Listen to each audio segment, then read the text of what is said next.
جگہ جی لگانے کی دنیا نہیں ہے، یہ عبرت کی جا ہے، تماشا نہیں ہے۔ الحمدللہ رب العالمین والصلاة والسلام على سید الانبیاء والمرسلین وعلى آلہ واصحابہ اجمعین، اما بعد۔ میرے محترم بزرگوں اور دوستوں، دنیا میں حق کے کلمے کو بلند کرنا کتنا مشکل کام ہے، یہ ان سے پوچھئے جو اس راہ کے راہی ہے، جنہوں نے اپنا تن من دھن سب قربان کر دیا، اپنے بچوں کو یتیم کرنا، بیویوں کو بیوہ کرنا گوارا کیا، لیکن کلمہ حق پر کوئی آش نہیں آنے دی۔ گھر سے بے گھر ہو گئے، وطن کو چھوڑ دیا، عزیز و اقارب سے رشتہ ناتا توڑ دیا، لیکن کیا مجال کہ اعلان حق اور سربلندی حق کے مقصد میں کوئی رکاوٹ آئے۔ میرے عزیزوں، یہ دنیا بڑی ظالم ہے، اس دنیا میں بسنے والے ظالم و جابر افراد اہل حق کی آواز کو بڑھتا اور حق صداقت کو پھیلتا نہیں دیکھ سکتے۔ جب مکہ میں دین کا غلغلہ بلند ہوا تو محمد عربی صلی اللہ علیہ وسلم نے کلمہ لا الہ الا اللہ محمد الرسول اللہ کی آواز کو بلند کیا تو مکہ المکرمہ میں کچھ ایسے بھی لوگ تھے جنہوں نے اس آواز پر لبیک کہا اور دامن اسلام سے وابستہ ہو گئے، اور ان میں سے کچھ ایسے بھی لوگ تھے جن کے دل کفر ضلالت کی تاریکیوں سے مانوس تھے، انہیں اجالا نہیں اندھیرا پسند تھا، جو حق راستی کے الفاظ کو سننا پسند نہیں کرتے تھے وہ بوکھلا اٹھے، انہوں نے اس صدائے ایمانی کی آواز کو دبانے کی کوششیں شروع کر دی۔ انہوں نے جو آپ صلی اللہ علیہ وسلم کو اذیتیں دیں، جو صحابہ کرام رضی اللہ عنہم اجمعین کو تکلیفیں دیں، ان کا حساب و کتاب ہی کیا۔ ان کو تو یہ بھی گوارا نہیں تھا کہ اہل حق کا وجود مکہ میں باقی رہے۔ ان ایذا رسانیوں کا اصل مقصد یہی تھا کہ محمد عربی صلی اللہ علیہ وسلم اور صحابہ کرام رضی اللہ عنہم اجمعین مکہ المکرمہ کو چھوڑ کر چلے جائیں، یا ہمارے دین کو اختیار کر لیں، ہمارے گمراہی والے راستے کو اختیار کر لیں۔ چنانچہ محمد عربی صلی اللہ علیہ وسلم نے مکہ المکرمہ کو چھوڑ دیا۔ صحابہ کرام رضی اللہ عنہم اجمعین نے مکہ المکرمہ کو الوداع کہہ دیا۔ وہ مکہ المکرمہ جس میں ان کی پرورش ہوئی تھی، جس میں وہ پلے بڑھے تھے، وہ ارض مکہ جس میں آپ صلی اللہ علیہ وسلم اور صحابہ کرام رضی اللہ عنہم اجمعین کی بے شمار یادیں جڑی ہوئی تھی، وابستہ تھی۔ وہ ہجرت بڑی قسم پرسی کے عالم میں تھی، کیونکہ کوئی غمگسار نہیں تھا، کوئی ساتھ دینے والا نہیں تھا، گھر والوں نے ساتھ دینے سے انکار کر دیا تھا، گھر والوں نے منہ پھیر لیا تھا، اور یہ ہجرت اس مقام یثرب کی طرف تھی جسے مدینہ النبی صلی اللہ علیہ وسلم کا شرف حاصل ہونے والا تھا۔ یہ ہجرت وہی دار الہجرت تھا جس کو آپ صلی اللہ علیہ وسلم کو خواب میں ہجرت سے پہلے ہی دکھا دیا گیا تھا، جس کے بارے میں آپ صلی اللہ علیہ وسلم نے ارشاد فرمایا، رأیت فی المنام انی اہاجر من مکہ الی ارض بها نخل۔ میں نے خواب میں دیکھا ہے کہ میں اس سرزمین، اس زمین کی طرف ہجرت کر رہا ہوں جو کھجور کے باغات والی۔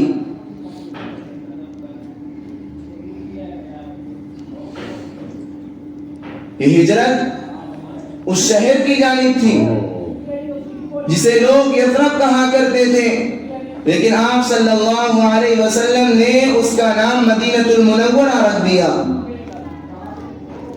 آپ صلی اللہ علیہ وسلم نے ارشاد فرمایا امرت بقرية تأكل القرى يقولون يثرب وهي المدينة تنفي الناس كما ينفي الكير خبز الحديد. مجھے اس زمین کی طرف ہجرت کرنے کا حکم دیا گیا ہے جو تمام بستیوں پر غالب آ جائے گی، جسے لوگ یثرب کہا کرتے ہیں حالانکہ وہ مدینہ ہے. وہ اپنے برے لوگوں کو ایسے نکال پھینکتی ہے جیسے لوہار کی بھٹی لوہے کی میل کو نکال کر پھینک دیتی. اب ذرا غور تو کریے یہ ہجرت کہاں سے ہو رہی ہے؟ مکۃ المکرمہ، وہی مکۃ المکرمہ جس میں وحدہ لا شریک کی عبادت کے لیے سب سے پہلا گھر بنایا گیا تھا. وہ حرم کعبہ، وہ بلد حرام جس سے جدا ہوتے وقت آپ صلی اللہ علیہ وسلم نے بڑی حسرت سے فرمایا تھا ما اطیبک من بلد واحبک الی ولولا ان قومی اخرجونی منک ما سکنت غیرک. تو کتنا اچھا شہر ہے، تو مجھے کتنا عزیز ہے، اگر میری قوم مجھے یہاں سے نہ نکالتی میں دوسری جگہ سکون دفتر کبھی نہیں کرتا. لیکن راہ حق میں ان مراحل سے گزرنا بھی تھا. جب آپ صلی اللہ علیہ وسلم کو خوب اذیتیں دی گئیں اور صحابہ کرام رضی اللہ عنہ کو ستایا گیا تو اللہ تبارک و تعالی نے اپنے محبوب کو ہجرت کرنے کا حکم دے دیا. آپ صلی اللہ علیہ وسلم نے صحابہ کرام رضی اللہ عنہم اجمعین کو حکم دیا ہجرت کرنے کا، تو صحابہ کرام رضی اللہ عنہم اجمعین ہجرت کرنے لگے. جیسے جس کو موقع ملتا وہ ہجرت کر جاتا، اپنے گھر بار کو چھوڑ کر، اپنے عزیز و اقارب سے رشتہ ناتا توڑ کر، زمین و جائیداد مال و اسباب سے بے فکر ہو کر آخر کیوں چھوڑا جا رہا تھا؟ کیا ان کو اپنے گھر والوں سے محبت نہیں تھی؟ کیا ان کو اپنے عزیز و اقارب سے کوئی چاہت نہیں تھی؟ کیا ان کے دل میں زمین و جائیداد مال و اسباب کی کوئی چاہت نہیں تھی؟ تھی، ضرور تھی، لیکن ان چاہتوں سے بڑھ کر ایک اور چاہت تھی، وہ اللہ اور اس کے رسول کی چاہت تھی. اور یہ چاہت، یہ طلب جب کسی کے دل میں پیدا ہو جاتی ہے تو انسان کے قدم دین کے راستے میں بڑھنے سے کوئی بھی نہیں روک سکتا، کیونکہ یہ ایسا نشہ ہے جو ایک بار چڑھ جاتا ہے تو دوبارہ اترنے کا نام نہیں لیتا. میرے عزیزوں، آپ صلی اللہ علیہ وسلم بھی ہجرت کے لیے کمر بستہ ہو گئے اور رفاقت کے لیے بچپن کے ساتھی، ہر موڑ پر ساتھ دینے والے صدیق اکبر حضرت ابوبکر صدیق رضی اللہ عنہ کو ساتھ لیا. کفار کو بھنک لگ گئی، اپنے دار المشورہ میں وہ آپ صلی اللہ علیہ وسلم کے قتل کی سازش کرنے لگے. اللہ تبارک و تعالی نے اپنے محبوب کو پہلے ہی آگاہ کر دیا، تو آپ صلی اللہ علیہ وسلم نے حضرت علی رضی اللہ عنہ کو حکم دیا کہ وہ آگ کے بستر پر سو جائیں، اور یہ بھی فرمایا تم کو کوئی گزند لاحق نہیں ہوگی، تم کو کوئی مصیبت نہیں پہنچے گی. جب آپ صلی اللہ علیہ وسلم اپنے مکان سے نکلے، مٹھی میں مٹی لیا اور ان کفار مکہ کے سروں پر پھینکتے ہوئے فَأَغْشَيْنَاهُمْ فَهُمْ لَا يُبْصِرُونَ کہتے ہوئے نکل پڑے. اللہ تبارک و تعالی نے ان کی قوت بصارت کو چھین لیا تھا، وہ ان کے سامنے سے نکلے اور ان کو بھنک بھی نہیں لگی، کیونکہ ان اللہ علی کل شیء قدیر، اللہ ہر چیز پر قادر ہے.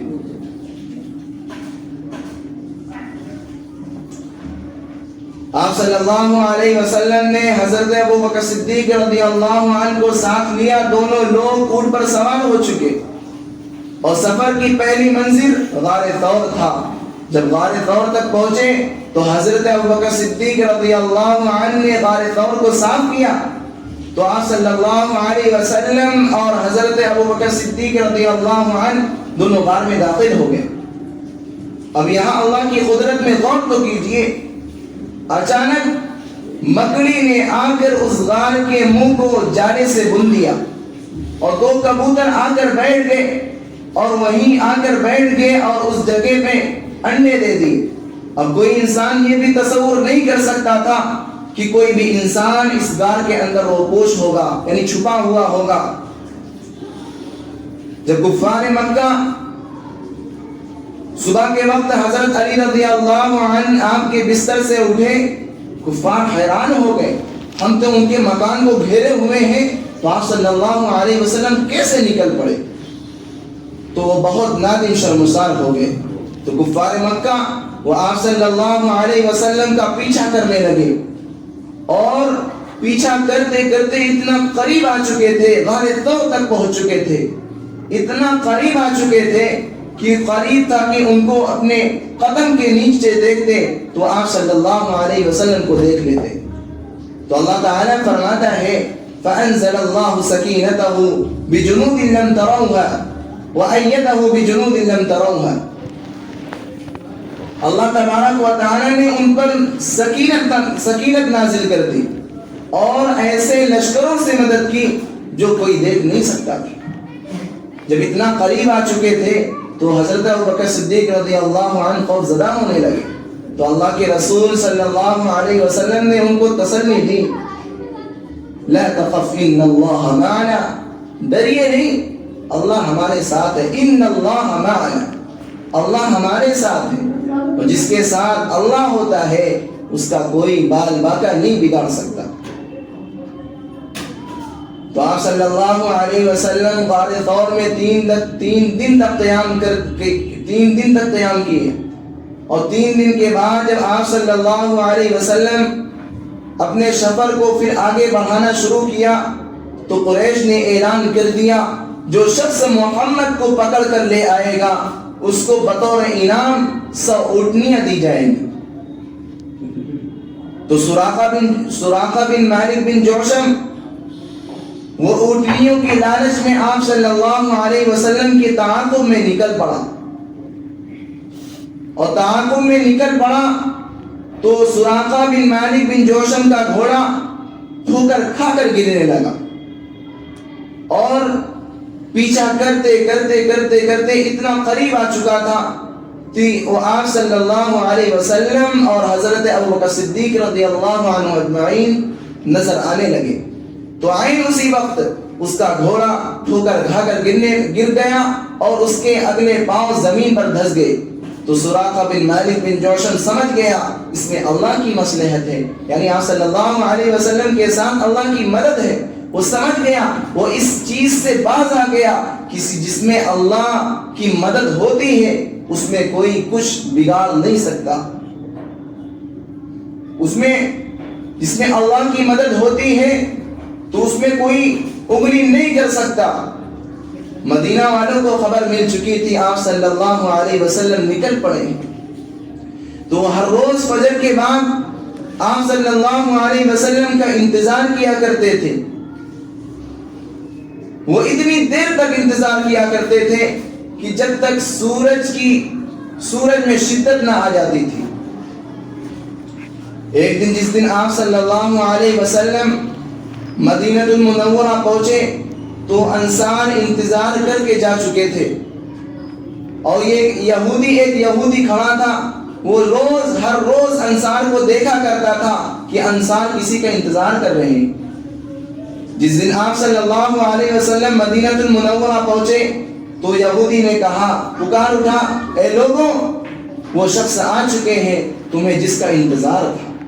انصار بھاگتے ہوئے اپنے گھروں سے نکلے اور آپ صلی اللہ علیہ وسلم کا استقبال کرنے لگے، کہنے لگے، اے اللہ کے رسول، ہماری جانیں قربان ہیں، آپ ہر طریقے سے مامور محفوظ ہیں، آپ کی ہر بات پر اطاعت کی جائے گی۔ انصار کی بچیاں سرور و مستی میں یہ اشعار پڑھ رہی تھی، طلع البدر علینا من ثنیات الوداع، طلع البدر علینا من ثنیات الوداع، وجب الشکر علینا ما دعا للہ داعی، ایہا المبعوث فینا جئت بالامن المطاع۔ ذرا غور تو کریے، اللہ کے رسول صلی اللہ علیہ وسلم نے جو تکلیفیں اٹھائی کس لیے اٹھائی، کس کے لیے اٹھائی؟ صحابہ کرام رضی اللہ عنہم اجمعین نے جو اپنے گھر بار کو چھوڑا کس کے لیے چھوڑا؟ اللہ کے رسول نے اپنے آنسو بہائے کس کے لیے بہائے؟ اپنے امت کے لیے بہائے۔ کفار مکہ نے کتنی مرتبہ ان کے سامنے سرداری کو پیش کیا تھا، کتنی مرتبہ زمین و جائیداد کو پیش کیا تھا، کتنی مرتبہ ان کو مال و اسباب کی طرف پیش کیا تھا، مال و اسباب پیش کیا تھا، لیکن آپ صلی اللہ علیہ وسلم نے سب کچھ انکار کر دیا تھا، صرف اپنی امت کے لیے۔ اور یہ امت اپنا آئیڈیل کسی اور کو بناتی ہے، اپنے رسول کو نہیں بناتی۔ میرے عزیزوں، اپنا آئیڈیل، اپنا فین اپنے رسول کو بنائیے، کسی اور کو نہ بنائیے۔ اس کو بنائیے جو آپ کے لیے رویا تو روتا رہا، جو آپ کے لیے مانگا تو مانگتا رہا، ساری رات رونے میں گزار دی۔ میرے محترم بزرگوں اور دوستوں، ہمیں سمجھنے کی ضرورت ہے ہم کہاں جا رہے ہیں، کس کی طرف جا رہے ہیں، ہم سنت پر عمل کر رہے ہیں یا نہیں کر رہے ہیں۔ ہمیں نماز سیکھنے کی ضرورت ہے، ہمیں اس پر بھی غور کرنا چاہیے ہماری نمازیں سنت کی مطابق ہو رہی ہیں نہیں ہو رہی ہیں، ہمارا دن سنت کے مطابق گزر رہا ہے یا نہیں گزر رہا ہے۔ یہ کب سوچیں گے؟ اس 60 سال کی زندگی تو یوں ہی گزر جائے گی۔ ہمیشہ والی زندگی تو جنت کی زندگی ہے، آخرت کی زندگی ہے۔ اللہ تبارک و تعالی ہم سب اپنے محبوب سے محبت کرنے والا بنائے۔ وآخر دعوانا الحمد للہ رب العالمین۔